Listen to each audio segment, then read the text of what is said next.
Y'all ain't gonna tell nobody. I ain't never told nobody that I was there. Shoot, it's hard for y'all to say how my name is Obi and I'm an addict in here.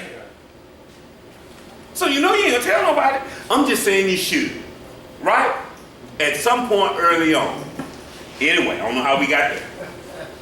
It said a man who endures trials is blessed because when he passes the test, he will receive the crown of life that God has promised to those who love him. James 1 and 12. And let me tell you what that crown is and what that crown is not. We think that when we go through something, that means we're going to get some additional something. No, the crown is, y'all, that you made it through and you gained that strength and you gained that information.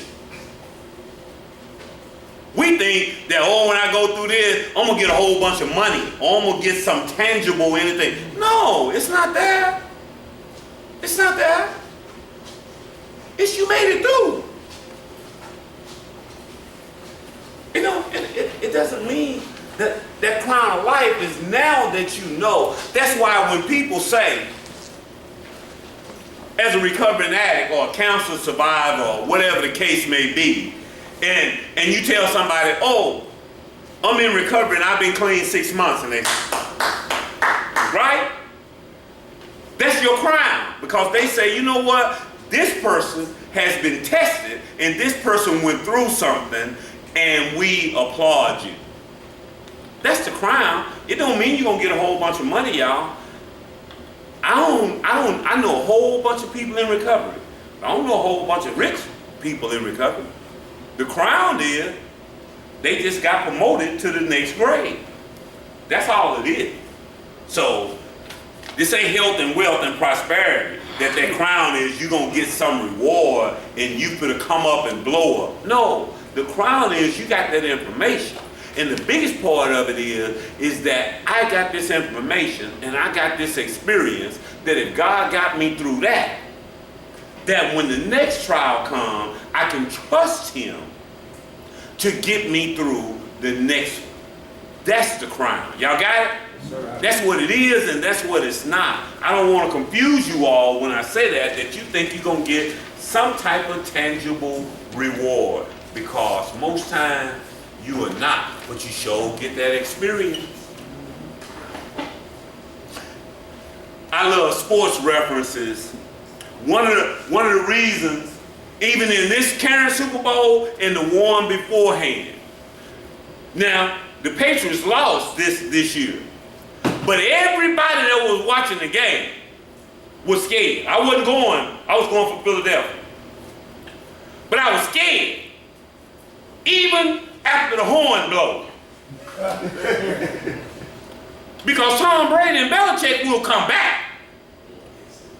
You know, I'm like, it's over. They say it's over. I'm like, you sure? Because it may be something. But they're not going to come back still. Hell, they're not going to come back now. Because I've seen it twice. I seen it last year with Atlanta, and I seen it with Seattle, where the game was won and everybody was saying it's over. And I'm like, hold them up. 3 touchdowns ain't enough. Why? Because you know why we say that? Because Tom Brady and Belichick have been tested, y'all. Right?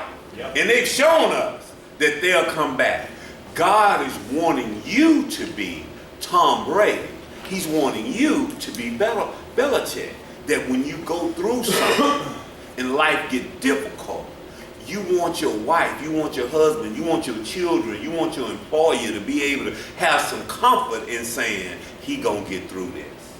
Because right now, every time you go through something, they panic because they think that's gonna take you out.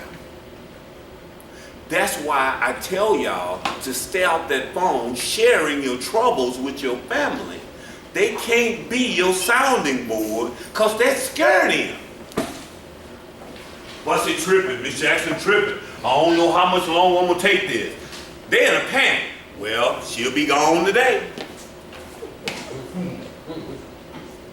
Why? Because they know you don't know how to be rejected. They know you don't know how to be tried. They know you don't know how to go through something and stay.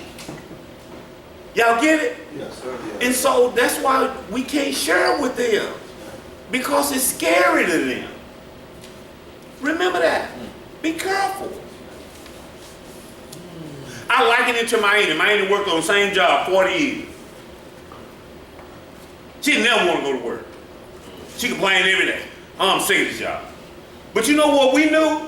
At 5 o'clock in the morning, that sister was going to be up, and that sister was going to work. Now, she going to complain the whole time, but she was going to work. Now, some of y'all, when y'all go to complaining, your family's scared that you better quit. See what I'm saying? That's probably why I got that cup of coffee this morning. Sister like, oh, okay, now you coffee, go to work. But when I told her that I was an addict, I also told her at the same time that I had been on the same job at that time for 15 years. I had a track record of stability that she could bank on. Right now, you don't have that. You're trying to earn that. Got it? Number 3, it says, how do you believe God is using your current experiences to mature you for tomorrow's challenge? How do you view what you're going through that God is using that to prepare you for something else? Have you ever went and asked God when you're going through something, Dominique, and it's taking a long time for you to get a job? You ever went back and said, Lord, what is it that you want me to learn from this delay? I couldn't get past the frustration. You're going to have to. See, if you get stuck in the frustration, you can't get to the lesson learned. Good answer, though. He said, I couldn't get past the frustration. That's why you ain't got no job. Because you got to get to the point to where, what is it that I need to learn from this? What is it that I need to get from this? It's not his ability to get someone with your work history and your criminal background to get a job. Because you done seen him do that. So it's not about his ability. It's about what he's trying to get you to grow up and trying to learn. What is it? And we all got that. What is it? And I think we all need to have some things that we can look up there and say, how do you believe God is using your current experiences to mature you for tomorrow's challenges? Because he allows you to go through some things today to prepare you for the challenges that you're going to go through later in life. And if you can't get through this today, you won't be prepared for tomorrow. That makes sense? Yeah. And that's all of us. He's not tempting you, he's testing you. And testing, let me say another word. Instead of test, he's preparing you. We like that word better, right? Yeah. Testing seems ugly.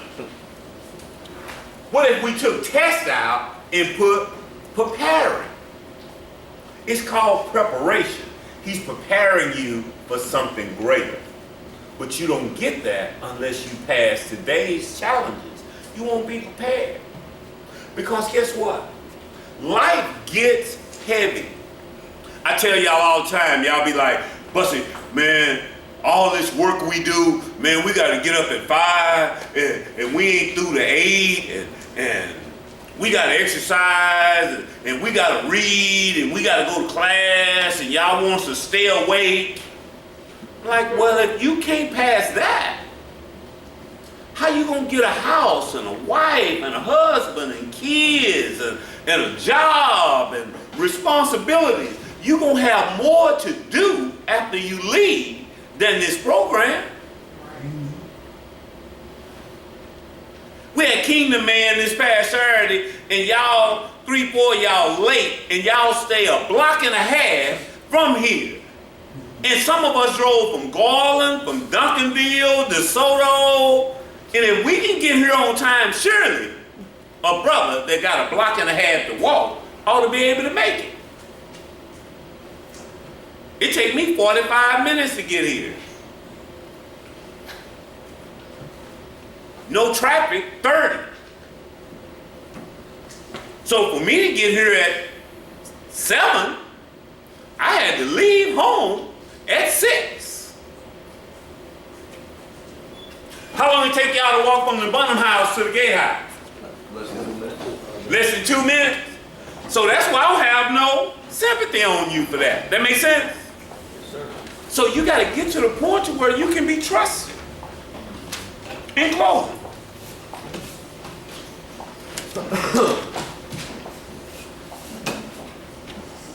I skipped 2, didn't I? Yes, sir. 2, how is God using today's problems to increase your faith? How is God using today's problems to increase your faith?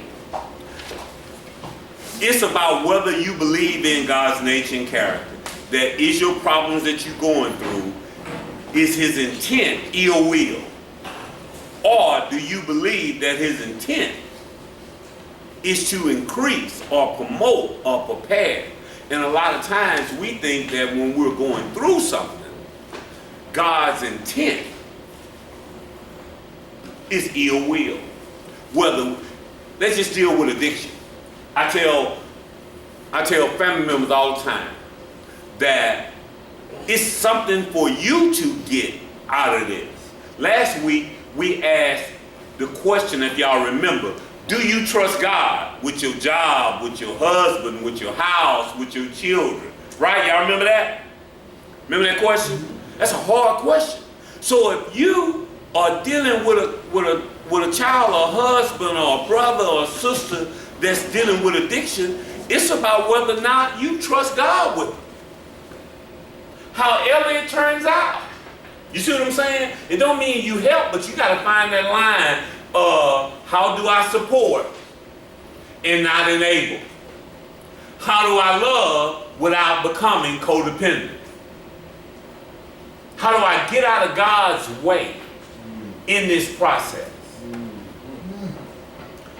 And that's really about it. We love the prodigal son story. People quote it all the time because we like the end of it, that boy came home. We love that. We shout about that in church. But that daddy gave that brother all his money and never left the porch. The Bible don't say he went out looking for him, that he done none of that. He gave it to him and let him go.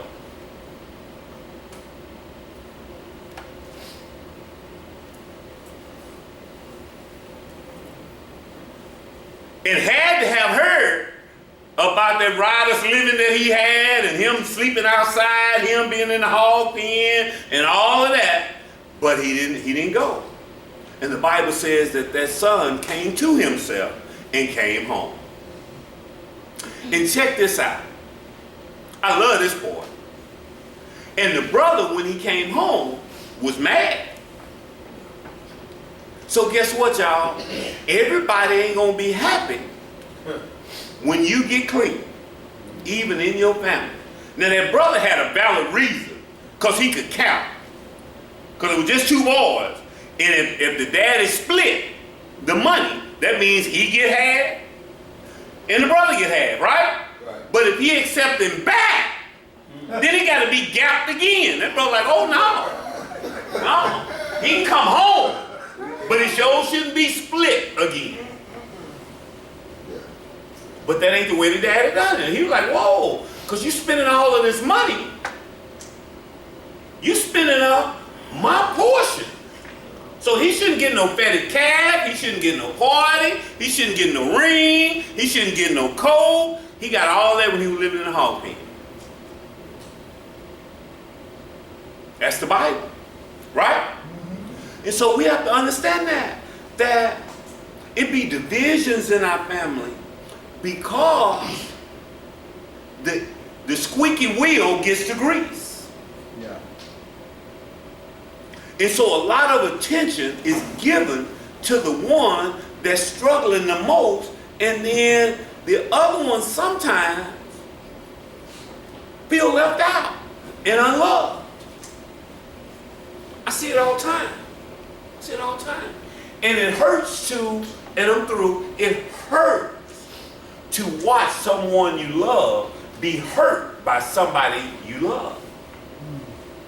You know, if you're the sibling, you gotta have a conversation with your brother. You're like, man, you weren't my mama to death. Well, that's my mama too, I understand that. But you causing problems. I've seen marriages split where one parent is saying we need to stop and the other parent don't stop. I just had a situation with a client where a son was stealing and the dad wanted to put him out and the mama said no. And that brother got to live in a house with locks on his bathroom door and pretty much shower with his wallet in the sky. Because he put it down, that joker would sneak in there and get it. That's a hell of a way to live, isn't it? But if he says something, he loses family.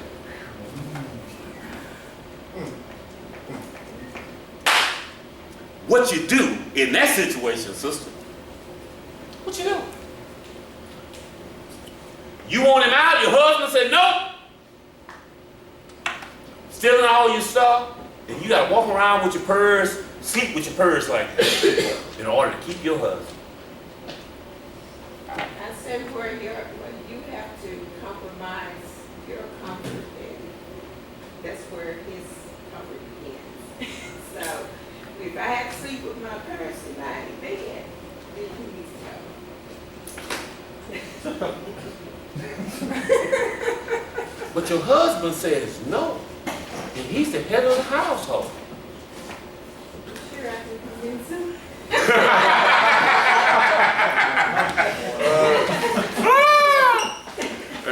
Wasn't that a nice answer? She said that. I'm sure I can. You think it would have came out like that? I don't think it would have came out like that. But you know what? We in those situations all the time. And that's what we're in here trying to learn to deal with. And your current crisis is to build your faith. And sometimes it's this situation in here. And I'm going to end with this. Family members and loved ones, what do you think God is trying to teach you and strengthen you? I don't want you to answer, I just want you to think about it in this situation. See, a lot of times we think that the only lessons learned and the only strength is for the other person. No, it's a plan in this situation for you too. It ain't just the addict, it affects the whole family. And God has something for you to learn, just like they have for the person that you came to see. You have to grow too. And most of the time, until you grow, they don't get clean. And I don't know what that line is for you, but they typically don't get clean till you grow. I did not stop smoking crack till my family stopped helping me. They would get me apartments, they would bail me out, they would do all of this. I never will forget, I called my auntie, I took her salvation from her. You know, because I'm God in my mind. Not really, but y'all understand. I called her, I said, Auntie, I'm out here and I don't have no place to go. And it was like 2 or 3 o'clock in the morning. And that sister said, oh, okay, baby. Auntie finna go to sleep. I gotta go to work. And she hung up. I called back because obviously we got disconnected. I said, Auntie, it's 2 o'clock in the morning and I have no place to go. She said, baby, I heard you. But Auntie gotta go to work in the morning. I said, you don't love me and you're not a real Christian. And she said, okay, baby. Auntie gotta go to sleep. And hung up. And when I kept calling, and back when they had them things, that woman took the phone off the hook. I started getting busy signals. So you know she didn't love me, and you know she wasn't a Christian. It was soon thereafter, y'all, I got clean. When she stopped bailing me out. Because I had no reason to get clean, because every time I got in a situation, she would bail me out, and I never suffered the consequences of my actions. She knew I wasn't a street kind of person. She knew I was a little soft, you know. I went up to that Dallas Life Foundation and stayed up there for a little while. And when God sent these people down here from this church, shoot, I got saved, started working in church and all that. But if she would have kept bailing me out, I probably would have never gotten clean. I didn't last no time before I was in church. Come to this church, and her best friend was sitting in the church, sitting right beside me, giving reports. I'm like, golly, how you doing? Hey, baby, we've been praying for you and waiting on you a long time. I got clean. I got 25 years clean behind that.